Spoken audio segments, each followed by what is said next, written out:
Have you ever had to choose between keeping the peace and protecting your own life? Let me tell you about the afternoon my daughter-in-law walked into my home and tried to take it from me.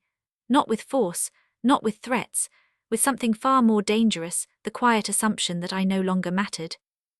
But before I share what happened, I want to ask you something. What would you do if someone you loved looked you in the eye and told you that your home, the place where you raised your children, buried your husband, and planted your dreams, no longer belonged to your future? Would you smile and step aside? Would you tell yourself that family harmony matters more than your own dignity? Or would you find a strength you didn't know you still had? This is the story of how I found mine. Chapter 1: The Invasion That Didn't Look Like One. What a gorgeous house, my daughter-in-law Vanessa said as she slowly turned in a full circle, her eyes scanning the dining room like a general surveying conquered territory. The late afternoon sun filtered through the lace curtains my mother had crocheted decades ago, casting pale rectangles across the walnut table my late husband, Daniel, had built with his own hands more than 30 years earlier. Every scratch on its surface held a memory. Every corner carried a story, the deep groove near the edge. That was from Oliver's 6th birthday, when he'd slammed his toy truck into the wood in a fit of pure, unbridled excitement. The faint water ring near the center. From the night Daniel and I stayed up until 3 in the morning, talking about whether we could afford to send Oliver to the summer science program he'd been accepted into.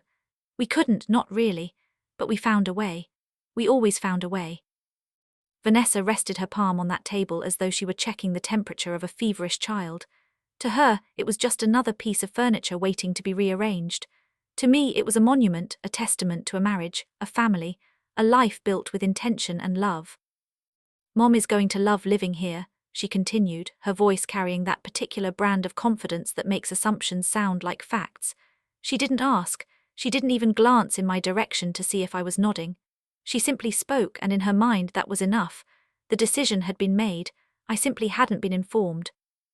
Have you ever been in a room where someone says something so outrageous, so completely disconnected from reality, that your brain actually stalls? That was me, sitting in my own dining room, holding a cup of coffee that had gone lukewarm, watching a woman 15 years my junior plan my future without my consent. I didn't interrupt, I simply lifted my cup and watched.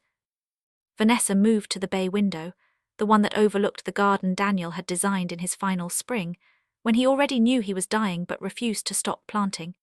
He'd spent those last weeks on his knees in the dirt, insisting that the roses needed him, that the tomatoes required his attention, that life continued even when yours was ending.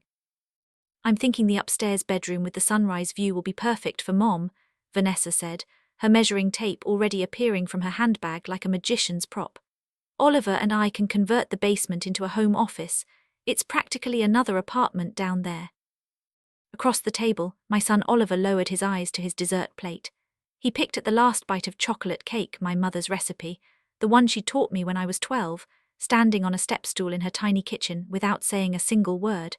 His silence spoke louder than anything else. It screamed of a man who had rehearsed this conversation in his mind, who had known exactly how it would unfold, and who had decided that the path of least resistance was the only path he could walk. I looked at him, really looked at him, and wondered when my brave little boy had become a man who was afraid of his own wife. And Martha, Vanessa's mother, smiled in agreement as she admired the windows, her eyes gleaming with the particular satisfaction of someone who believes the universe has finally arranged itself in her favor. It'll save everyone so much money, Martha added, as though she were doing me a favor by planning her own occupation of my home. Let me pause here and ask you another question. When did saving money become a justification for taking someone else's life apart? When did convenience become a currency more valuable than dignity? My name is Elena Brooks. I'm 67 years old, widowed for nearly 6 years, and I have lived in this house for over 4 decades. Every brick reminds me of the life Daniel and I built together, brick by brick, argument by argument, dream by dream. We planted the maple tree in the front yard when Oliver was 5 years old, a spindly thing that the nursery had practically given away because no one thought it would survive. Daniel wrapped it in burlap that first winter, and every spring after we held our breath until we saw the first green buds. That tree is taller than the house now. Its roots run deeper than most relationships I've known. We painted every room ourselves because we couldn't afford professional decorators. Daniel's shoulders ached for weeks after we did the dining room ceiling. I still remember the way he stood in the doorway afterward, paint in his hair, grinning like he'd built the Sistine Chapel. "Not bad for a couple of kids from Queens, Elle," he'd said, and I'd laughed until I cried because we weren't kids anymore, but in that moment, with paint on our hands and hope in our hearts, we felt immortal. Nothing inside these walls happened by accident. Every photograph, every piece of furniture, every slightly crooked floorboard is a chapter in a story that only I am still alive to tell. Vanessa, however, acted as though she were touring a property she'd already purchased. "The guest room would make a lovely craft room for Mom," she said, pulling that measuring tape from her handbag with the efficiency of someone who had done this before. "I'll just check if her sewing cabinet fits." She actually began measuring, without asking, without hesitation, without even the pretense of permission. The soft clink of my cup against its saucer echoed through the dining room like a gunshot in a cathedral. I placed it down with deliberate care, and then I looked directly at her. Not at Oliver, not at Martha, at her. "Nose." One word, nothing more. The room became perfectly still. Even the grandfather clock in the hallway seemed to hold its breath. Vanessa blinked twice, a slow, mechanical gesture, like a computer processing unfamiliar data, before forcing a laugh that sounded like breaking glass. "I'm sorry. My answer is no." She stared at me, waiting for a smile that never came, waiting for the punchline, for the just kidding, for the retreat that women of her generation seemed to expect from women of mine. But I had stopped retreating the day I buried Daniel. I had learned that the space you surrender today becomes the ground you lose forever. "I think you've misunderstood," she replied, her voice still polite, although irritation was already creeping in at the edges like water staining a ceiling. "We're only trying to help you. This house is far too large for one person." I understood every word. I folded my hands calmly on the table, the same hands that had held Daniel's as he took his last breath, that had rocked my grandchildren to sleep, that had planted roses and pulled weeds, and built a life worth defending. "What I don't understand," I said, each word measured and deliberate, "is why you're assigning bedrooms in a house that doesn't belong to you." Oliver shifted uneasily in his chair, the wood creaking beneath him like an old friend clearing its throat. "Mom," he began, that single syllable carrying a universe of warning and pleading. I raised my hand gently. "I'm speaking." He fell silent again, and in that silence I saw something flicker across his face, not anger, not defiance, but the ghost of a boy who had once known that his mother was the safest harbor in any storm. I wondered where that boy had gone, and whether any part of him still lived inside the man who wouldn't meet my eyes. Vanessa's smile tightened until it looked like it might crack her face. "We've discussed this for months," she said, as though months of secret conversations conferred some kind of legitimacy. "You may have discussed it," I answered. "You simply forgot to include the homeowner." Martha cleared her throat, a delicate sound like a dove cooing in the wrong season. "I wouldn't be any trouble," she offered, her voice carrying that particular blend of helplessness and expectation that some women cultivate like a greenhouse orchid. "I never said you would," I turned toward her, my voice softer but no less firm. "But that doesn't change the answer." Vanessa leaned forward, her forearms pressing into the table that Daniel had built, and I saw her knuckles whiten. "Elena, we're family." "Exactly," I didn't blink. "Families help each other. They also respect each other's boundaries." Oliver finally found his voice, though it emerged thin and frayed, like a rope that has borne too much weight. "Mom, those stairs are getting harder for you." I almost smiled, not because it was funny, but because it was so perfectly, tragically predictable, the concern that arrives only when it serves someone else's agenda. "I swim every morning," I said. "I knows. I mow my own lawn. I knows. I shovel my own driveway." He looked embarrassed, the way men do when their chivalry is revealed as convenience rather than conviction. "I think I'm managing just fine," I finished. Vanessa sighed dramatically, a performance worthy of a stage she clearly believed she deserved. "We already ended Mom's apartment lease." That caught my attention. The room seemed to tilt slightly as though the floor had become unlevel. "You what?" "She's moving next month." "And whose decision was that?" She hesitated, just a fraction of a second, but I saw it, the flicker of uncertainty, the momentary understanding that she had overplayed her hand. "Well, ours." I nodded slowly, the way Daniel used to when he was about to deliver a verdict he knew would be unwelcome. So, I said, each syllable dropping like a stone into still water, you created a problem and expected me to solve it. It's not like that. It sounds exactly like that. For a few moments nobody spoke. The silence was so complete that I could hear the maple tree's leaves brushing against the window screen, a sound like whispered secrets. Finally, I stood and began gathering the empty dessert plates, my movements calm and methodical. I'm sure you'll find a wonderful place for Martha, I said as I carried the dishes toward the kitchen, my back straight, my head high. There are several lovely retirement communities nearby. Vanessa's voice sharpened behind me, cutting through the air like a blade. She's not going to one of those places. Then you'll need another plan. She followed me into the kitchen, her heels clicking against the tile that Daniel and I had laid ourselves during the winter of 1989, our breath visible in the unheated room, our fingers numb, our hearts warm. You can't seriously expect her to start over.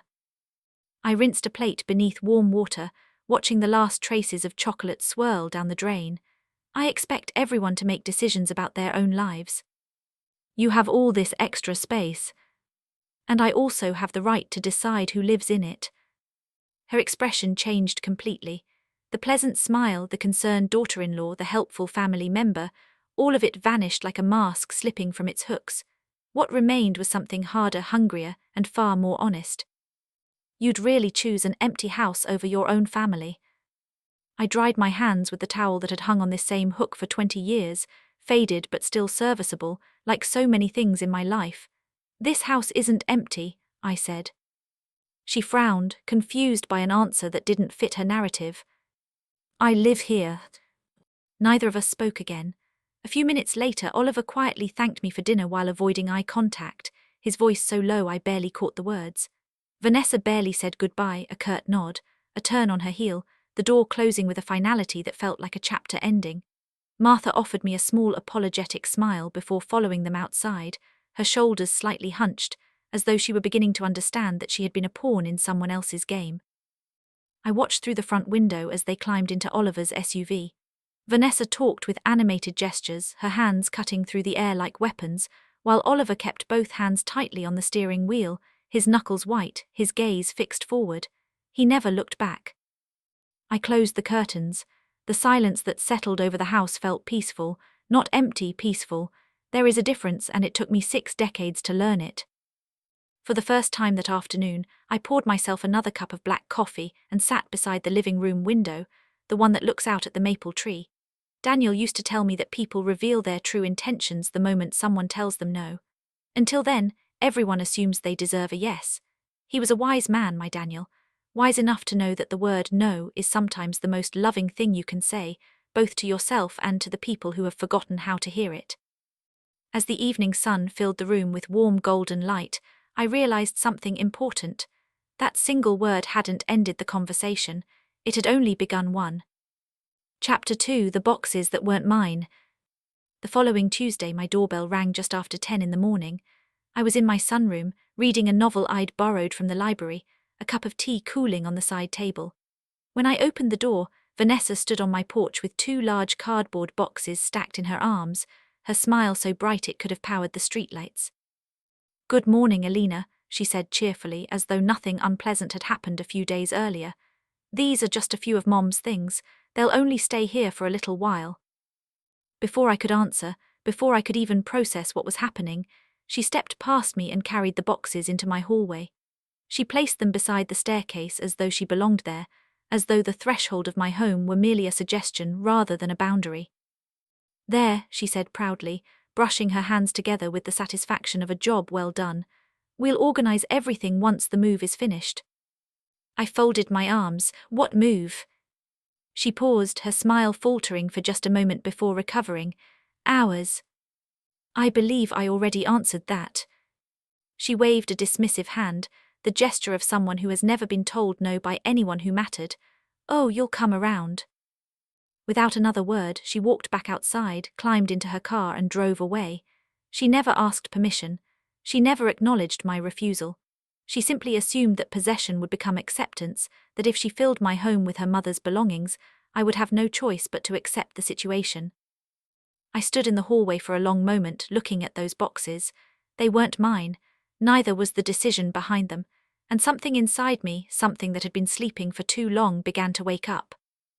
Have you ever had someone treat your boundaries like a speed bump they could simply drive over? Have you ever watched someone take the first step into your life and known, with absolute certainty, that if you didn't stop them now, they would keep walking until they had taken everything? I walked into the garage, wheeled out my old hand truck, the one Daniel had used for 20 years to haul everything from firewood to furniture, and carefully loaded both boxes onto it. They were heavier than they looked, filled with dishes, blankets, and framed photographs, the accumulated debris of a life that was not, and would never be, mine to store. I rolled them straight back onto the front porch beneath the covered entrance, where they would stay dry if it rained, but where they would be unmistakably outside my home. Then I took out my phone and sent Oliver a short message. Vanessa left Martha's belongings here. They're waiting outside. Please collect them before tonight. Nothing more, no anger, no lecture, just facts. I had learned long ago that emotion is the currency of manipulation, and I was done spending it. Less than an hour later my phone rang. Oliver. "Mom," he said wearily, that single syllable carrying the weight of a man caught between two loyalties he didn't know how to balance. "You didn't have to leave the boxes outside." I certainly did. Vanessa was only trying to get organized. "In my house," I added, the words gentle but unyielding. He sighed, that particular exhalation of a man who has run out of arguments but hasn't yet found the courage to change sides. "You're making this harder than it needs to be." "No, Oliver," I spoke gently, the way I used to when he was a child and had skinned his knee, when my voice was the only thing that could make the world feel safe again. "I'm making my boundaries clear." He remained silent, and in that silence I could hear the war raging inside him, the husband who wanted peace, the son who wanted approval, the man who had forgotten that he was allowed to want both without sacrificing either.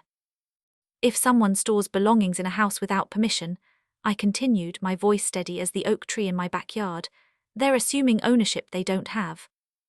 They're just boxes. They're the beginning." Another long pause followed, filled with the static of unspoken words and abandoned hopes. "I'll come after work," he finally said. "I'll be home." That evening he arrived alone. The sun was setting, painting the sky in shades of amber and rose that reminded me of the watercolor Daniel had given me for our 10th anniversary. Without saying much, Oliver carried both boxes back to his vehicle. He looked tired, older somehow, as though he were caught between two worlds and belonged to neither. The lines around his eyes were deeper than I remembered, and his shoulders sagged beneath a burden I couldn't see but could feel. I almost invited him inside for coffee. Almost. The words were on my tongue, warm and familiar, but I held them back, because I understood something in that moment that I wished I had learned decades earlier. Compassion without boundaries is not kindness. It is surrender. Instead, I wished him a safe drive. He nodded quietly and left, his taillights disappearing down the street like the last embers of a fire I wasn't sure could be rekindled. I believed the matter might finally be over. I was wrong. Chapter 3: The Key That Wasn't Hers. 2 mornings later, I heard someone unlocking my front door. The sound was unmistakable, the scrape of metal against metal, the click of the mechanism, the soft push of hinges that I keep well oiled. My cleaning service wasn't due until Friday. My book club wasn't meeting until Thursday, and I hadn't invited anyone. I stepped into the hallway just as the door swung open. Vanessa walked in carrying 2 shopping bags, her smile confident, her posture relaxed, as though she were entering her own home on an ordinary Tuesday morning. She didn't knock. She didn't call out. She simply let herself in, the way you do when you believe a place belongs to you. "I thought I'd start clearing out the basement," she said, already heading toward the stairs. "We'll need room for Mom's sewing equipment." I stepped directly into her path, my body becoming a wall she hadn't expected to encounter. "Stop." She looked surprised, genuinely surprised, as though I were a piece of furniture that had unexpectedly moved. "What? Where did you get that key?" "Oh," she laughed lightly, that tinkling sound that had once seemed charming and now felt like broken glass. "Oliver gave me one ages ago, in case something happened to you." In case something happened to me. The words landed like stones in still water. In case I fell, in case I forgot, In case I became less than I was, less than I am, less than I ever intend to be. I see. She reached for the basement door, her hand already on the knob, her mind already rearranging my home to suit her needs. I caught her wrist, not roughly, I am not a violent woman and I have never been, but firmly enough to stop her, firmly enough to say without words that this was my body, my home, my life, and she had no right to any of it without my consent. Give me the key. Her smile vanished like a candle flame in a hurricane. Seriously, now. She crossed her arms, the shopping bags swinging against her hip. You're being unreasonable. No, my voice was calm, steady, the voice of a woman who has buried her husband, raised her son, and survived enough to know the difference between unreasonable and unyielding. I'm protecting my home. Elena, this is family. Family doesn't enter someone's house after they've been told no. She stared at me for several seconds, her eyes narrowing, her jaw tightening.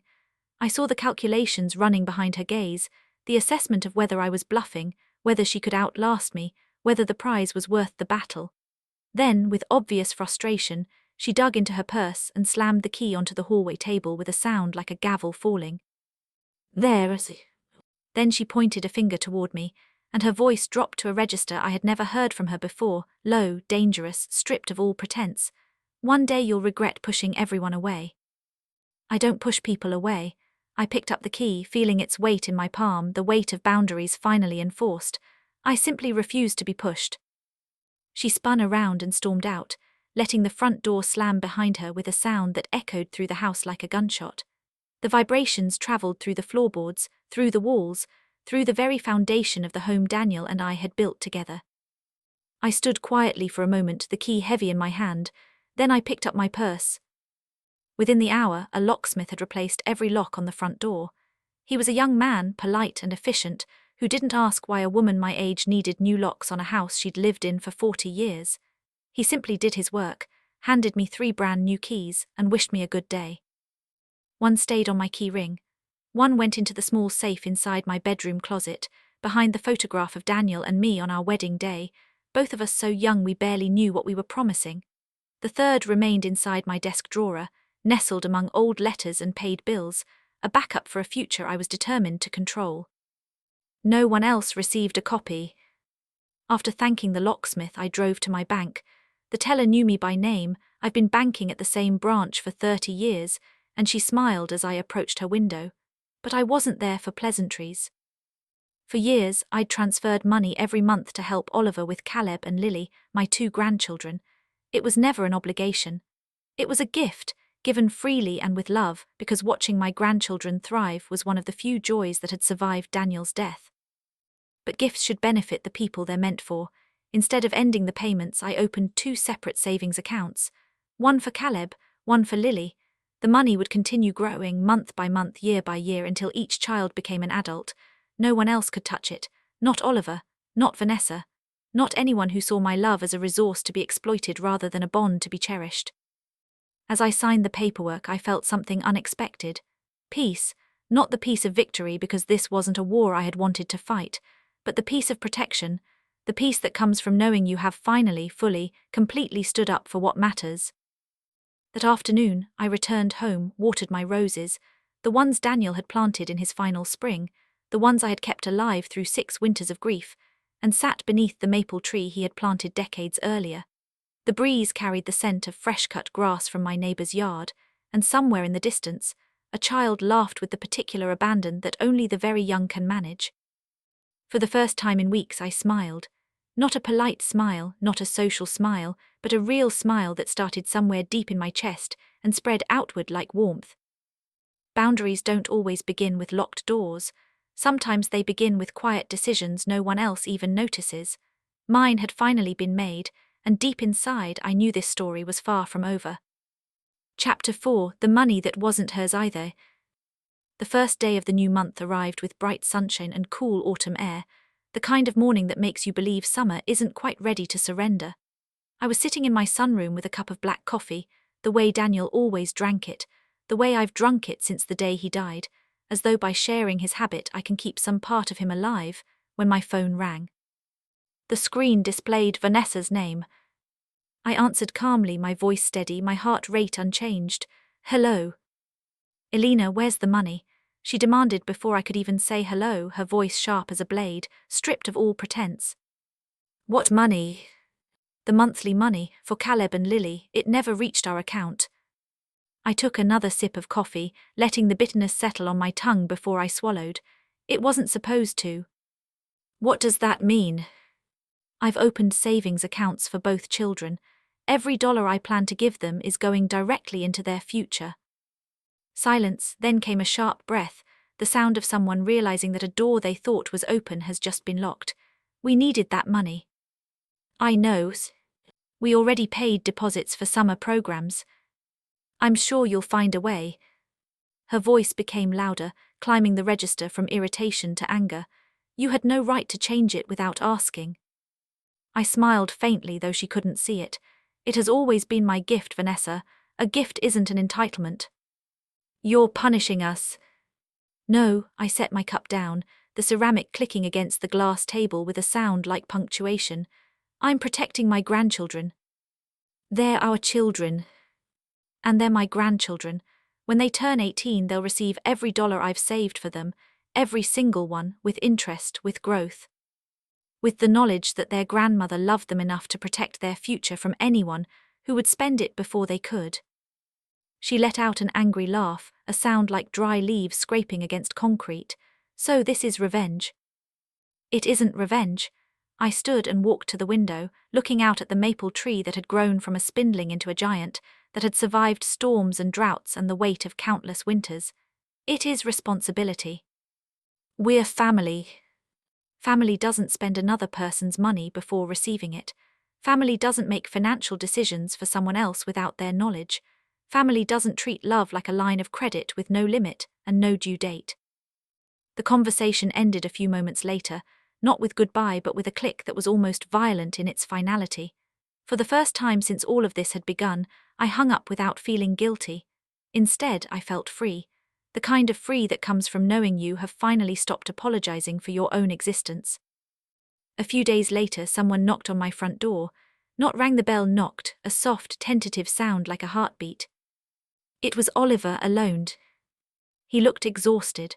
Dark circles rested beneath his eyes like bruises, and his shoulders seemed heavier than I had ever seen them, as though he were carrying a weight that had nothing to do with physical burden.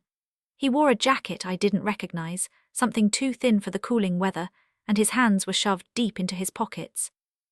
I invited him inside. This time I didn't hesitate, because this time he had come to my door as a son, not as an emissary. We sat across from each other in the kitchen, the same place where he had once done homework while Daniel grilled hamburgers in the backyard, the smell of charcoal and laughter drifting through the open window. The same place where I had bandaged his scraped knees and listened to his broken hearts, and held him when the world felt too big and too cruel for a boy who felt everything too deeply.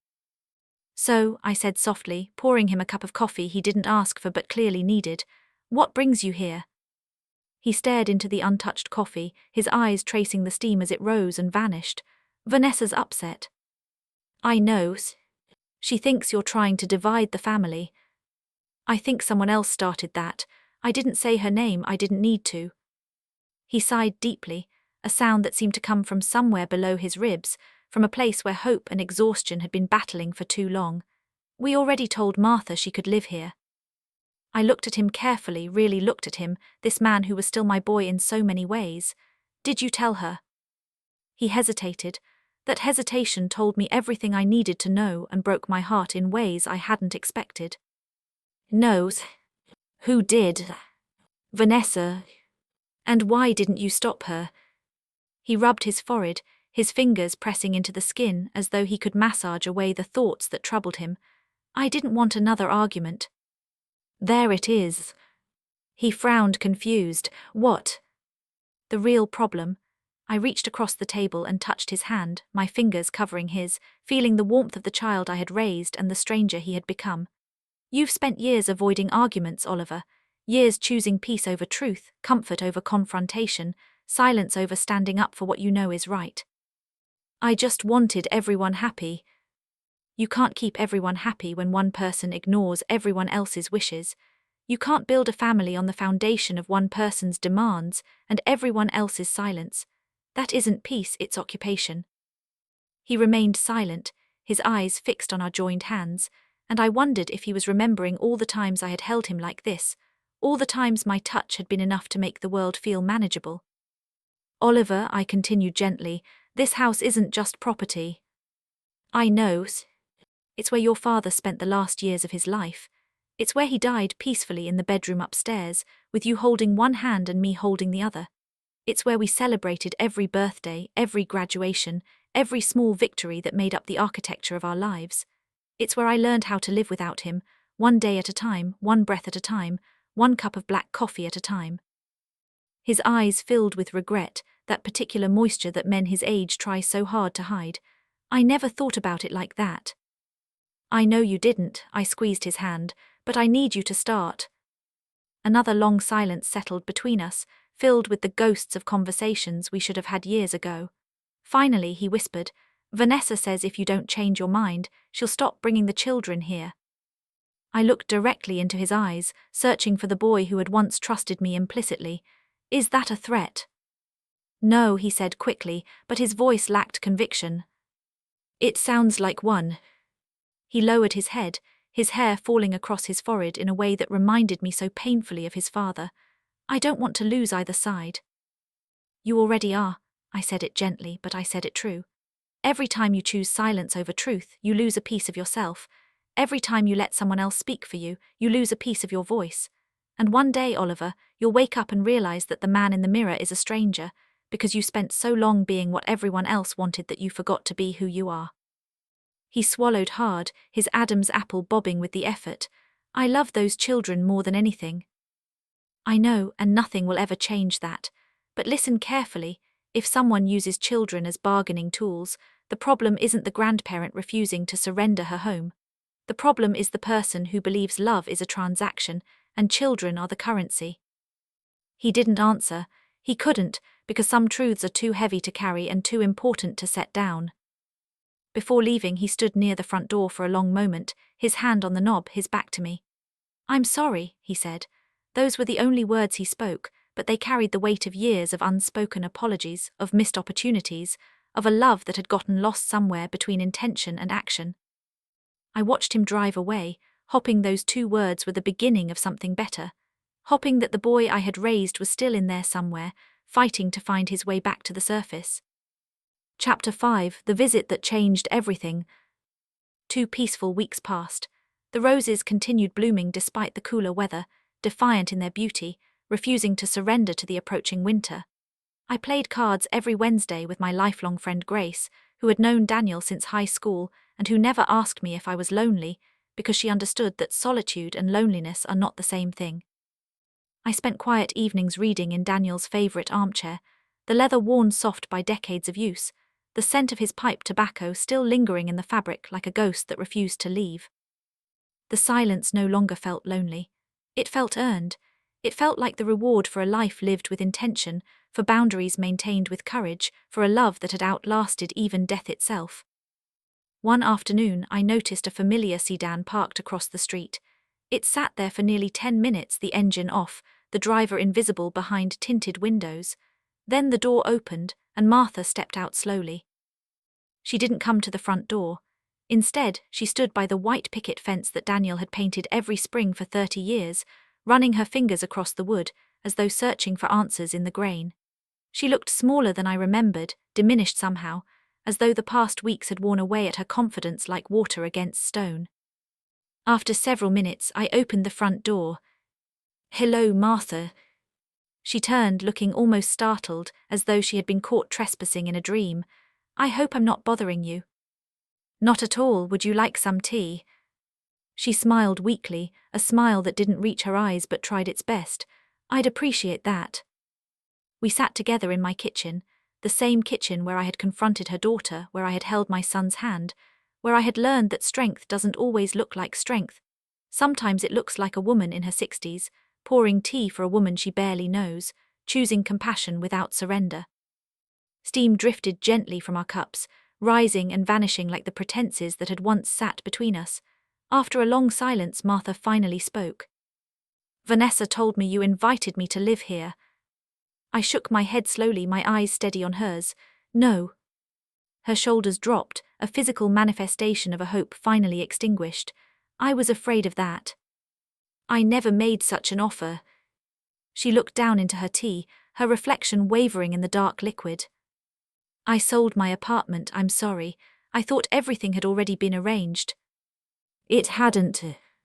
Tears gathered in her eyes, not the dramatic tears of performance but the quiet tears of someone who has finally understood the cost of believing without verifying. I don't know where I'll go now. I reached across the table and gently placed my hand over hers. Her skin was cool, slightly papery, the skin of a woman who had lived long enough to know that not all stories have happy endings. I know a wonderful retirement community only a few miles away, I said. I've visited friends there.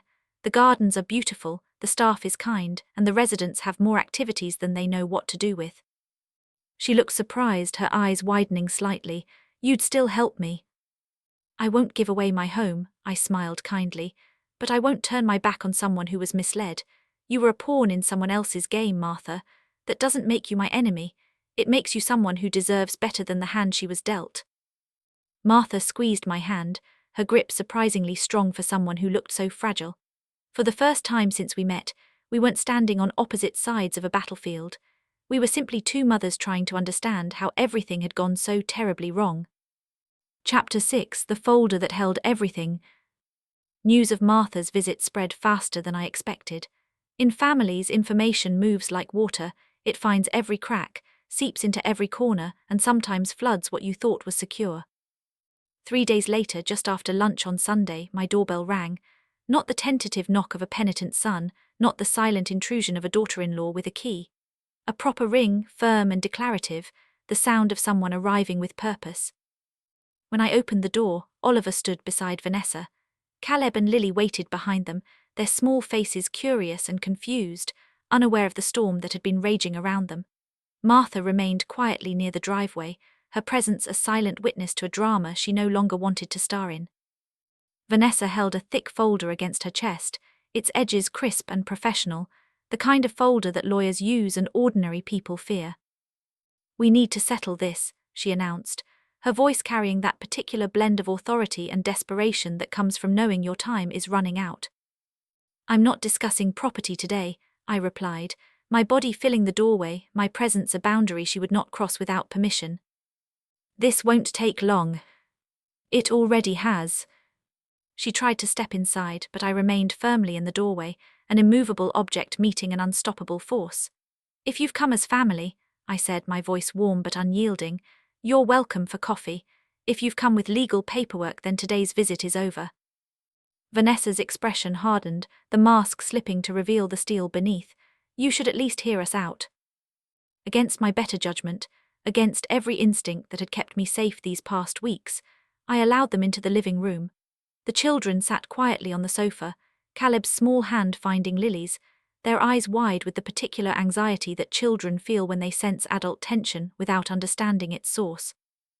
Vanessa opened the folder and removed several neatly printed documents, their pages heavy with legal language and threatening possibility.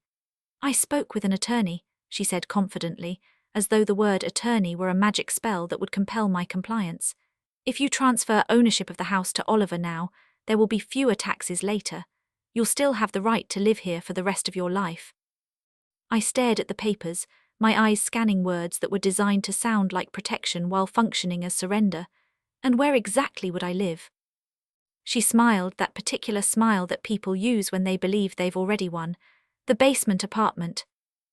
I almost laughed, not a joyful laugh, but the kind of laugh that bubbles up when reality becomes so absurd that crying seems insufficient. "The basement. It makes perfect sense. This house has 3 bedrooms upstairs. Oliver and I would need those." "I see." I turned toward my son, really looked at him, searched his face for any sign of the boy who had once built forts in that basement, who had once hidden there during thunderstorms, who had once believed that his mother was the strongest person in the world. "Did you agree to this?" Oliver looked at the floor, his eyes tracing the pattern of the rug that Daniel and I had bought on our 20th anniversary, the rug that had survived 2 dogs, 3 cats, and 40 years of living. I thought it might be practical." "For whom?" Neither of them answered. The silence was so complete that I could hear the children's breathing, soft and synchronized, like the tide coming in. I folded the papers with deliberate care and placed them back on the coffee table, my movements slow and ceremonial, as though I were closing a book that should never have been opened. When Daniel and I bought this house, I said quietly, my voice carrying the weight of 4 decades, we worked 2 jobs each. We skipped vacations. We repaired everything ourselves, learning from library books and trial and error. We counted every dollar, saved every receipt, and celebrated every small victory as though it were a holiday. No one spoke. The children were still, their eyes fixed on me, sensing even in their youth that they were witnessing something important. We didn't build this home, I continued, my voice rising slightly, gaining strength from the truth it carried, so someone else could move us into the basement while we were still alive. We didn't plant that maple tree so someone else could sit in its shade and tell us we no longer belonged in its shadow.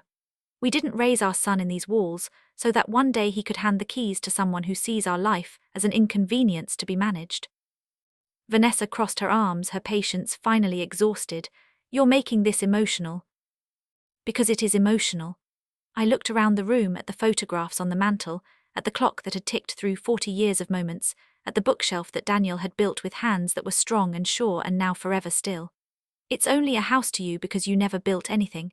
You never stayed up until midnight painting walls. You never cried over a broken pipe at 3 a.m. You never held someone's hand while they took their last breath in a room that smelled like lavender and regret. To you, this is real estate. To me, this is everything. I pointed toward the hallway. Oliver took his first steps there on a Tuesday morning in March, while Daniel was home with the flu and I was supposed to be at work. I called in sick that day, and it was the best decision I ever made. I turned toward the fireplace. My husband read bedtime stories beside that chair for 20 years, the same stories over and over until the pages were soft as fabric and the spines were held together with tape and love. Finally, I looked out the window at the maple tree, its leaves turning gold in the autumn light. We planted that tree together before Oliver even started school. Daniel dug the hole and I held the sapling steady, and we both knew it might not survive the winter, but we planted it anyway because some things are worth the risk even when the odds are against you. The room fell silent. Even Vanessa seemed momentarily stunned into stillness, her arguments suspended by the weight of a love she had never bothered to understand. This isn't just property, I said, my voice soft now but no less strong. It's my life. Every room, every photograph, every window, every memory, and you don't get to redecorate my existence because it suits your convenience. Vanessa sighed impatiently, her composure cracking like thin ice. If you don't plan ahead, everyone loses. I already planned ahead. She frowned, suspicious of any plan she hadn't orchestrated. What do you mean? My will has been completed for years. Oliver looked surprised, his eyes widening. You never told me. I didn't need to. Vanessa leaned forward, sensing opportunity. So the house comes to Oliver. It will, her face brightened, a predator-scenting victory, after I'm gone. The smile disappeared instantly, replaced by something darker and more honest. And if anyone continues trying to force me out of my own home, I added calmly, each word a stone placed carefully in a wall that would not fall, I'll change every document tomorrow morning and donate this house to a foundation that supports widows. A foundation that helps women like me keep the homes they built, the lives they earned, the dignity they deserve. Oliver's eyes widened. You wouldn't. I absolutely would. I met his gaze without flinching. I would rather see this house help 100 strangers than watch it become the weapon used to destroy the one person who loved it most. Vanessa stood abruptly, her chair scraping against the floor with a sound like a warning. You'd punish your own family. No, I remained seated, my posture relaxed, my strength rooted in the certainty that I was right. I'm protecting myself from people who mistake kindness for weakness, from people who believe that love means surrender, from people who look at a life built over 40 years and see only real estate waiting to be developed. For several long seconds, no one moved. The children sat frozen on the sofa, their eyes darting between the adults, sensing the seismic shift that was occurring beneath the surface of their ordinary Sunday. Then something unexpected happened. Martha stood. She walked quietly toward her daughter, her movements slow but deliberate, her eyes fixed on Vanessa with an expression I had never seen from her before, not anger, not disappointment, but a mother's final recognition that her child had lost her way. "That's enough, Vanessa." Vanessa turned in disbelief, her face a mask of shock and betrayal. "Mom, you never told me Alina said no from the beginning. You let me believe she invited me. You let me sell my apartment. You let me plan my entire future around a lie." Vanessa searched for words that never came, her mouth opening and closing like a fish gasping on dry land. Martha looked at me, and in her eyes I saw the weight of apology, the burden of understanding, the grace of someone who has finally seen the truth and chosen to honor it. "I'm sorry." "You have nothing to apologize for." I meant it. Martha had been used, same as I had been, same as Oliver had been. The only difference was that she had finally found the courage to say so. She nodded gratefully. Then she faced her daughter again, her shoulders straight, her voice steady. "We're leaving." Without another argument, without another word, Martha walked toward the front door. Oliver followed silently, his eyes meeting mine for just a moment filled with regret and love and something that might eventually become understanding. Caleb and Lily hugged me before leaving, their small arms tight around my neck, their voices whispering, "Love you, Grandma," with the uncomplicated sincerity that only children possess. They were unaware of everything that had happened around them, protected by a love that refused to use them as weapons. Vanessa remained standing alone in the middle of the living room, the folder still clutched against her chest, her plans in ruins around her. For the first time since this all began, she looked uncertain. The confidence, the certainty, the assumption of victory, all of it had evaporated, leaving behind a woman who had just discovered that the world does not bend to her will. She picked up the folder, avoided my eyes, and walked outside without another word. The door closed behind her with a soft click that sounded like the end of a very long sentence. I stood in the quiet of my living room, surrounded by 40 years of living, and felt something I hadn't expected to feel. Pride, not in winning because this wasn't a contest, but in standing, in remaining, in refusing to become smaller so that someone else could feel bigger. The house became wonderfully quiet again. Not empty, never empty, but quiet in the way that truth is quiet, in the way that dignity is quiet, in the way that love, real love, needs no announcement to fill a room. Chapter 7: The Son Who Came Home. Over the next several months, life slowly returned to normal. Or perhaps not normal, perhaps something better than normal, something real. I spent mornings tending my garden, pulling weeds and pruning roses, talking to Daniel as though he were still there to hear me. I spent afternoons volunteering at the local library, shelving books and helping children find stories that might light up their imaginations the way books had once lit up mine. The monthly deposits continued growing inside Caleb's and Lily's savings accounts, invisible and secure, waiting for the day each child would begin building a future of their own. Occasionally, Oliver called to ask how I was doing. Our conversations were short but honest, stripped of the pretenses that had once made them performances rather than connections. He didn't mention Vanessa. I didn't ask. Some spaces need time to heal before they can be filled again. Vanessa never called. That silence was its own answer, and I accepted it without bitterness.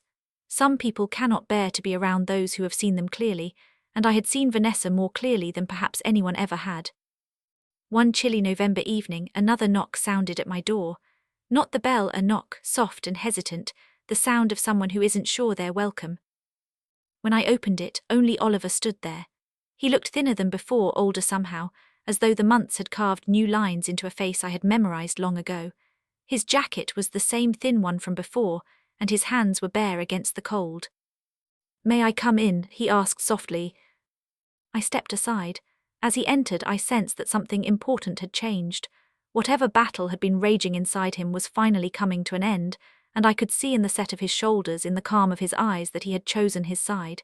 He had chosen himself. He had chosen truth. He had chosen, perhaps, me. Oliver stepped inside quietly, closing the front door behind him.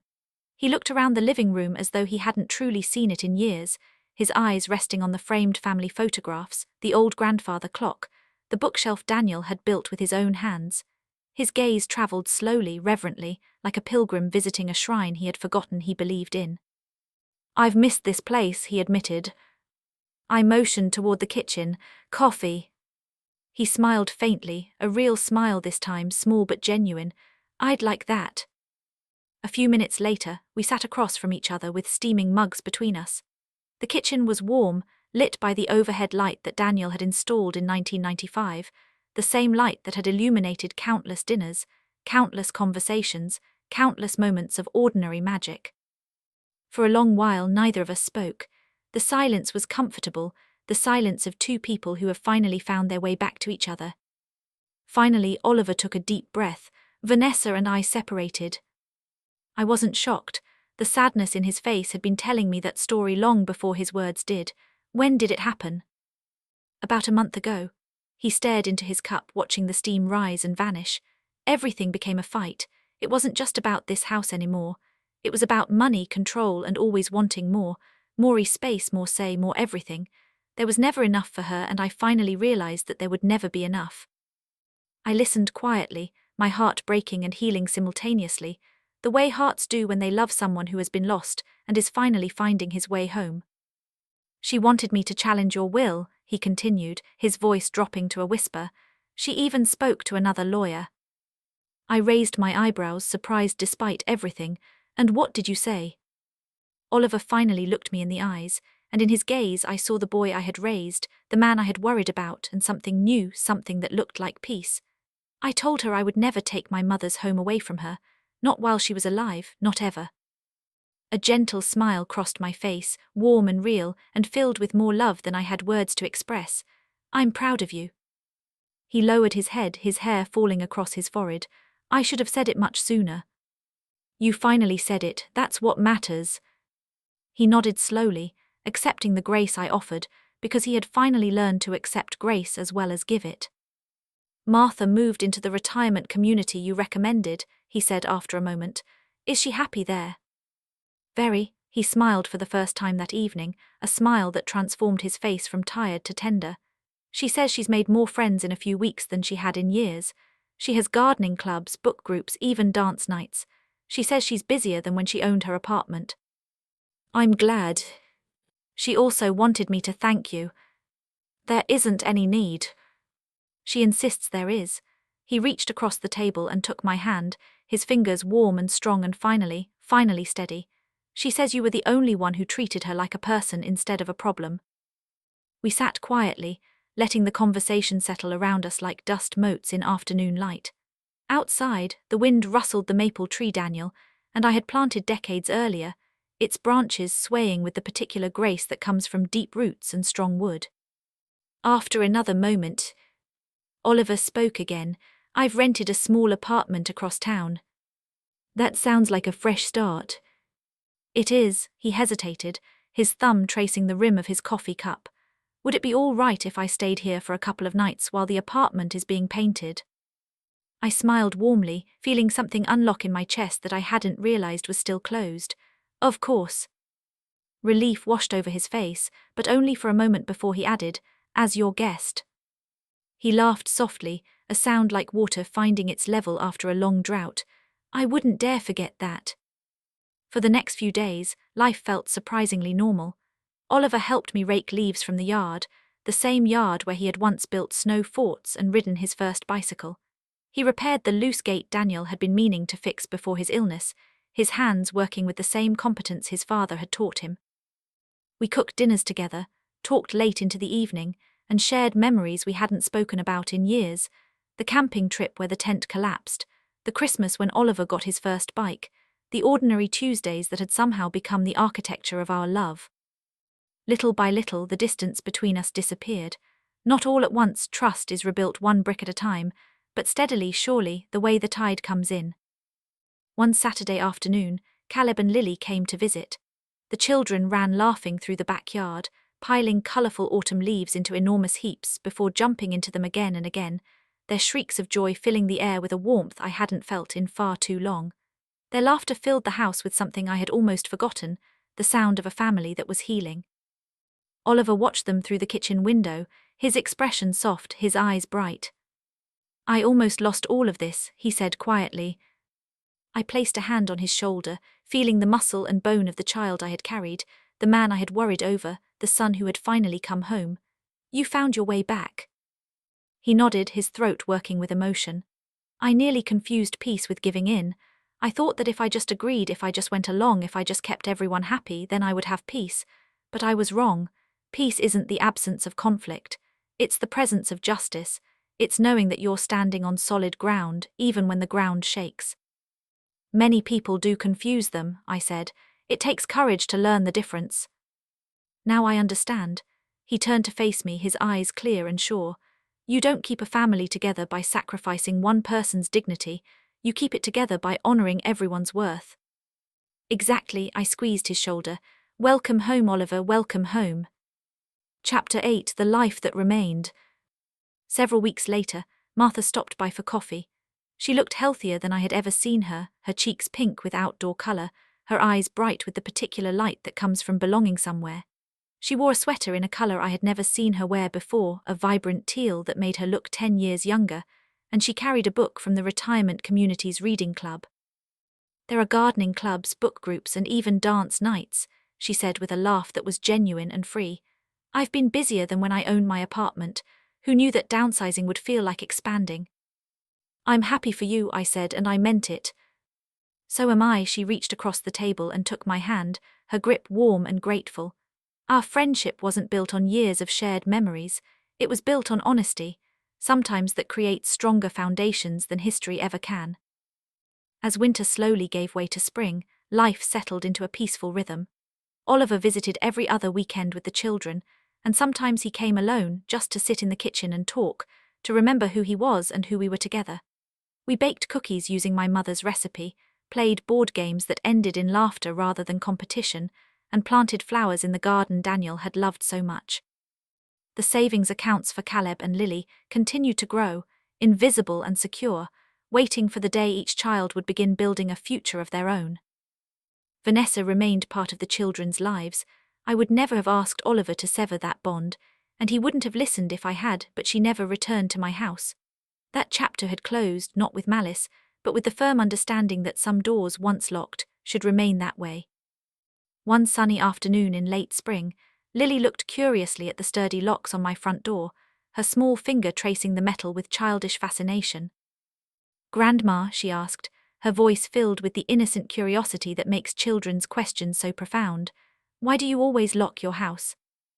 I smiled as I brushed a strand of hair away from her face, feeling the softness of her cheek, the warmth of her trust. "So the people who come inside are the ones who are truly welcome." She considered my answer, her brow furrowing in that particular way she had when she was thinking hard about something important. Then she gave me a hug, her small arms tight around my neck, her voice whispering against my ear. "I like coming here. I like having you here." As evening settled over the neighborhood, painting the sky in shades of amber and violet, I sat alone on the backyard bench Daniel and I had built together years ago. The wood was weathered now, silvered by sun and rain, but it was still strong, still steady, still holding me up just as I had held up so much else. The golden light filtered through the maple leaves, casting gentle shadows across the lawn where Oliver had once played, where my grandchildren now laughed, where I had walked 1,000 times with Daniel's hand in mine. This house had witnessed birthdays and celebrations, tears and loss, forgiveness and second chances. It had stood through every season of my life, the springs of hope, the summers of joy, the autumns of change, and the winters of grief. It had held me when I was broken, sheltered me when I was afraid, and remained steadfast when everything else seemed to shift. People often believe strength is measured by how loudly someone argues or how forcefully they demand their way. They are mistaken. Real strength is remaining calm when others pressure you to surrender what matters most. Real strength is saying no with love and yes with wisdom. Real strength is knowing that your worth is not negotiable, your boundaries are not suggestions, and your home is not up for discussion. One respectful but unwavering no protected everything Daniel and I had spent a lifetime creating. One word, spoken with love but without compromise, became the foundation upon which everything else was rebuilt. I still drink my coffee black every morning, the way Daniel did, the way I have done since the day he left. I still sleep on the left side of the bed, leaving the right side empty out of a loyalty that time cannot diminish. Some evenings the silence reminds me that I miss my husband, miss him with an ache that never fully goes away, a longing that has become as familiar as breathing. But it also reminds me that every room, every photograph, every window, and every memory remains exactly where it belongs. They belong to me. They belong to us. They belong to the life we built, the love we shared, and the strength I found when I needed it most. Home is more than walls and a roof. Home is the place where your dignity is safe, and mine always will be. What would you have done? So I ask you again, now that you've heard my story, what would you have done? Would you have said yes to keep the peace? Would you have smiled and stepped aside and told yourself that family matters more than boundaries? Or would you have found the strength to say that one small, powerful, life-changing word? Because here's what I learned, and what I hope you remember. The people who truly love you will never ask you to become smaller so they can feel bigger. The people who truly respect you will never treat your home like their property, your generosity like their entitlement, or your love like a transaction. And sometimes, just sometimes, the most loving thing you can do for your family is to love yourself enough to say no. What will your no protect today?